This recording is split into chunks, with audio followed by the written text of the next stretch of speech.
অস্ত্র উদ্ধারের যে সিদ্ধান্ত নিয়েছেন, একই সাথে এখনো ছিনতাই চাঁদাবাজি সমাজ থেকে কমে নাই, মবও কমে নাই, সেক্ষেত্রে নির্বাচন সামনে রেখে স্যার আপনি এই আইন শৃঙ্খলা বাহিনী এই পরিস্থিতি নিয়ে আপনি কতটা নির্বাচন? আপনি যে বললেন যে কমে নাই, এই লাস্ট কত দিনের ভিতরে কয়টা মব হয়েছে আপনি একটা বলেন। এই যে কমে নাই, যে কমে আসছে, মানে আমরা যে এলিমিনেট হয়ে গেছে আমি বলবো না, বাট কমে আসছে।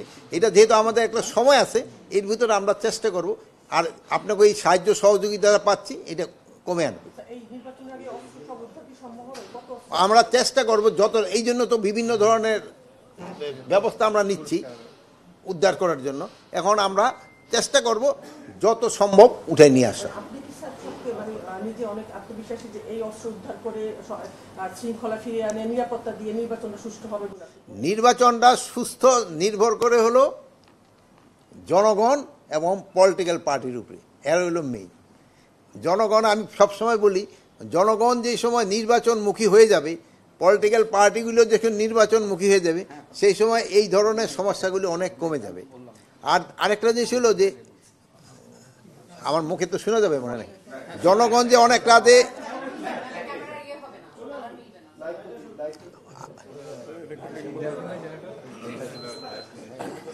এই যে দেখেন যে জনগণ যে নির্বাচনমুখী হয়ে গেছে, এটা হলো মেইন প্রমাণ হলো আপনারা।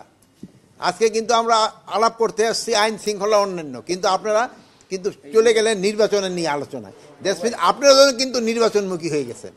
যেহেতু আপনারা নির্বাচনমুখী হয়ে গেছেন, আপনারা আবার জনগণকে প্রলুব্ধ করবেন তাড়াতাড়ি নির্বাচনমুখী হয়ে যেতে।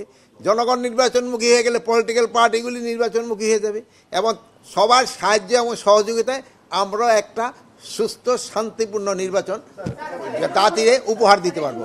আমাদের মাননীয় চিফ অ্যাডভাইজার একটা কথাই বলছে যে উৎসব মুখর পরিবেশে শান্তিপূর্ণভাবে যেন একটা নির্বাচন হয়, এটা হলো একটা জাতির আশা। আমরা এই আশাটা পূরণ করার জন্য সর্বাত্মক চেষ্টা করে যাব।